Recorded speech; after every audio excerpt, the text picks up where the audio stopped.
Shalom, selamat pagi Bapak Ibu, saudara-saudara yang dikasih Tuhan. Kita berjumpa kembali di dalam siaran online kita, Makin Dekat Tuhan.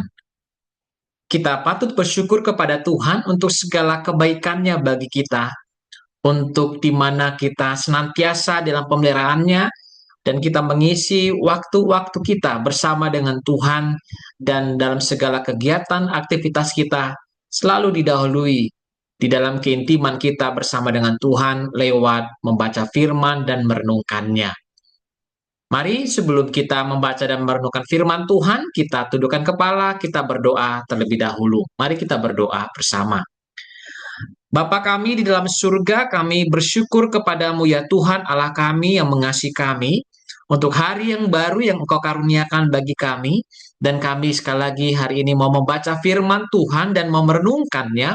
Berbicaralah kepada kami ya Tuhan. Kami serahkan semuanya ke tangan Tuhan. Di dalam nama Yesus Kristus kami berdoa. Amin. Ya, Bapak Ibu, saudara-saudara yang dikasih Tuhan, pada pagi hari ini saya akan mengajak kita untuk merenungkan sebuah topik, yaitu dengan berbicara tentang iman di era artificial intelligence atau EA. Saudara dikasih Tuhan, dasar daripada perenungan kita hari ini dari Roma 12 ayat yang kedua. Saya akan membacakan ayat ini. Demikian firman Tuhan. Janganlah kamu menjadi serupa dengan dunia ini, tetapi berubahlah oleh pembaruan budimu, sehingga kamu dapat membedakan manakah kehendak Allah, apa yang baik, yang berkenan kepada Allah, dan yang sempurna. Saudara berbicara iman di era AI, hari ini saya mau mengajak kita memikirkan dengan kemunculan dari teknologi ini. Pertanyaannya adalah, siapa yang memimpin hidup saudara dan saya?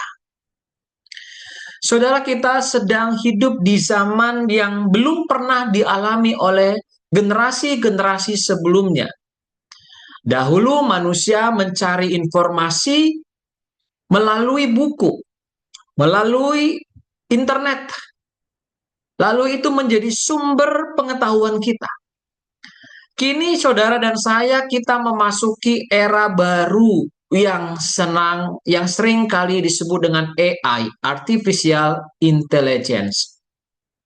Hari ini AI ini dapat menjawab pertanyaan, membuat tulisan, menghasilkan gambar, menerjemahkan bahasa. Bahkan bisa dikatakan juga bahwa AI ini dapat membantu manusia mengambil keputusan. Banyak orang sudah mulai bertanya kepada AI lebih sering daripada bertanya kepada orang tua. Lebih sering bertanya kepada AI daripada kepada gurunya. Lebih sering bertanya kepada AI daripada kepada pemimpin rohani. Nah, saudara, fenomena ini membawa pertanyaan yang lebih dalam pada hari ini.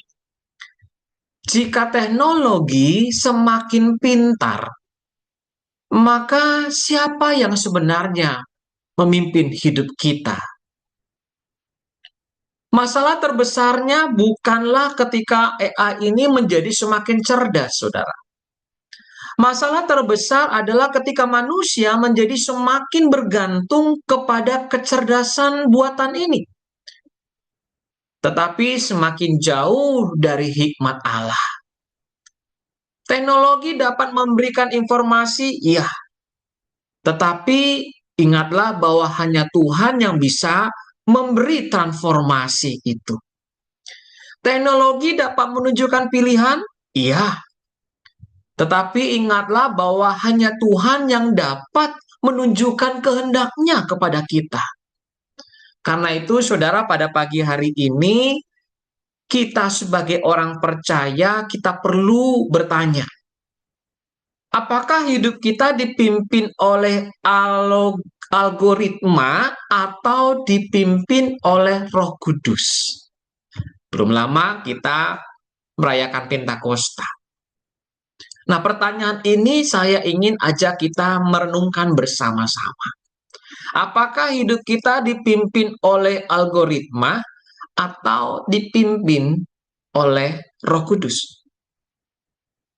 Hal yang pertama yang mau saya ingin ajak kita renungkan adalah bahwa jangan biarkan algoritma dunia membentuk cara berpikir Anda dan saya. Mari kita berpijak kepada Roma 12 ayat 2 tadi, dimulai dengan sebuah peringatan.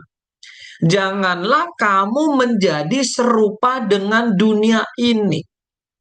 Kata dunia di sini bukan berbicara tentang bumi atau manusia.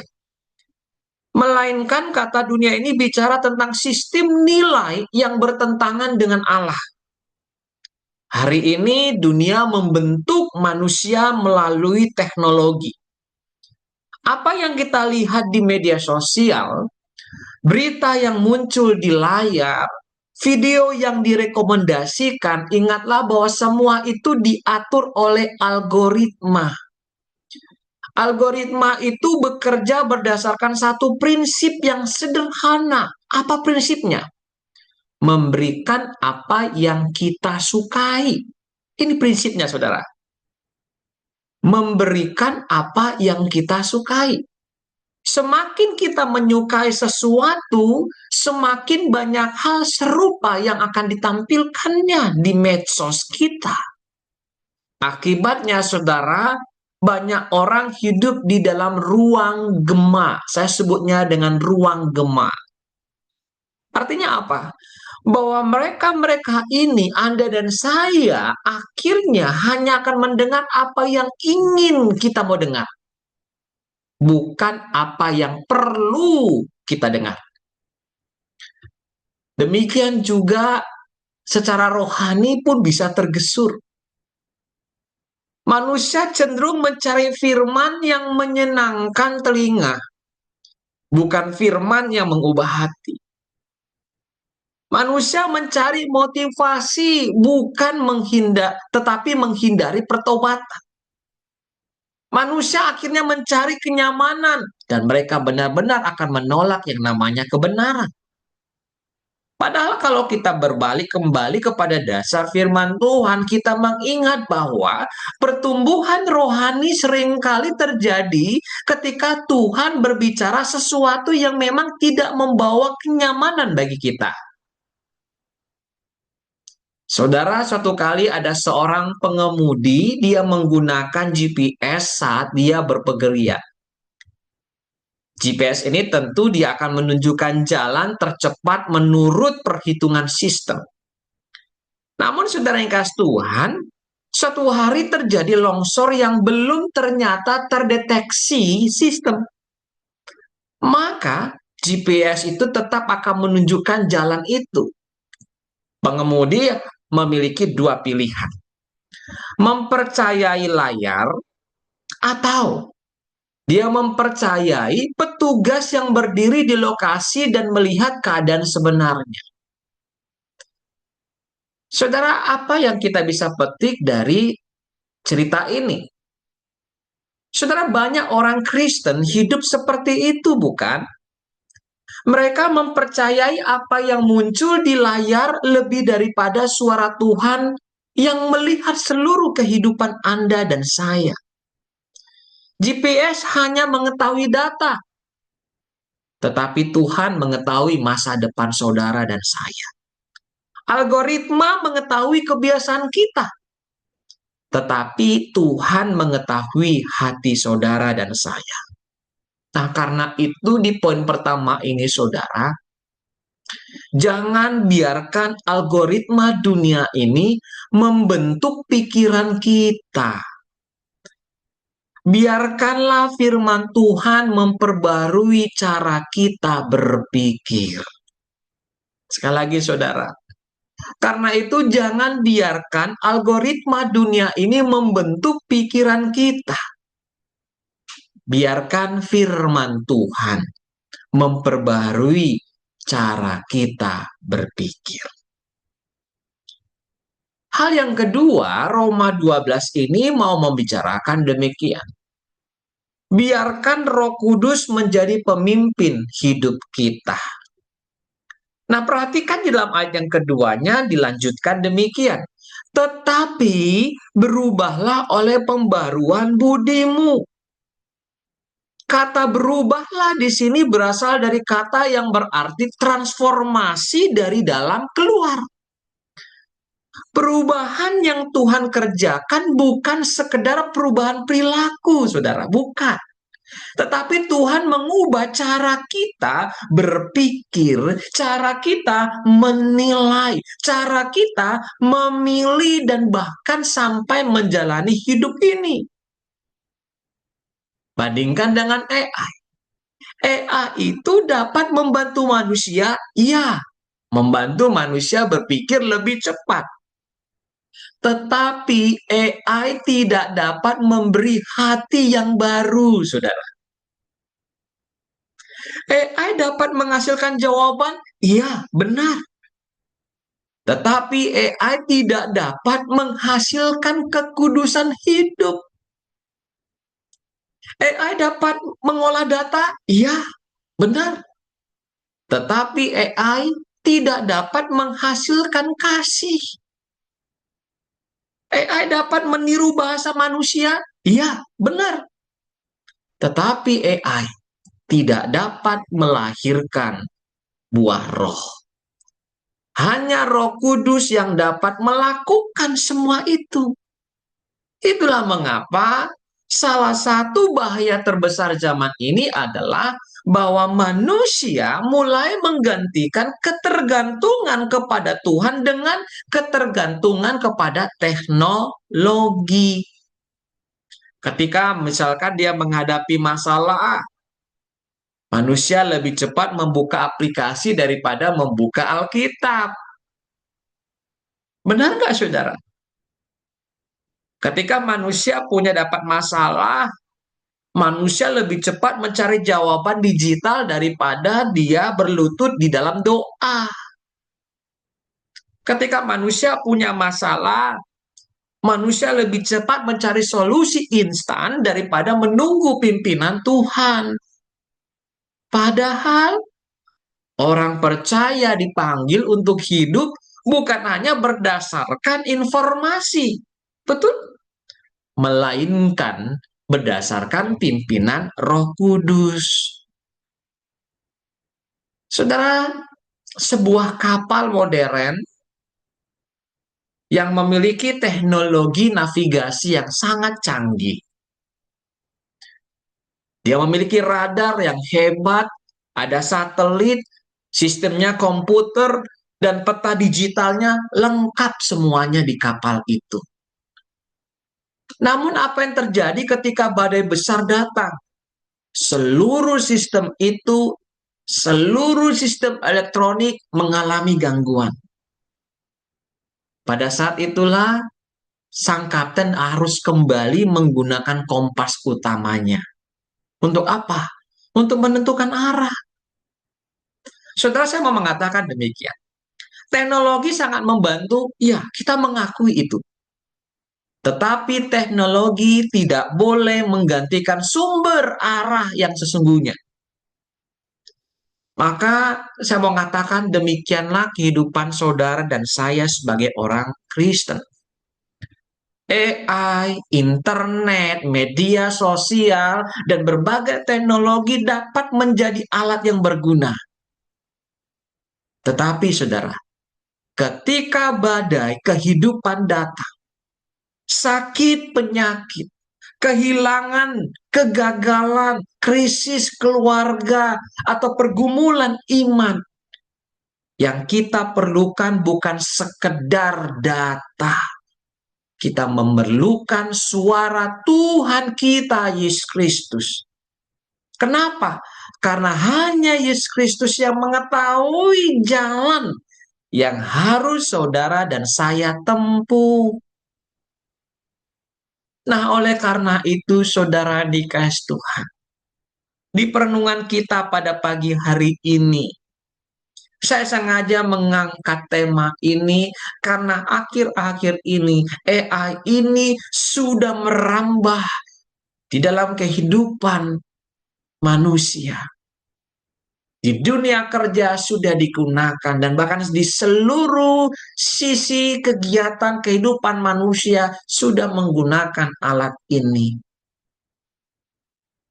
Saudara, saya mau mengatakan AI, Artificial Intelligence ini adalah salah satu pencapaian besar manusia.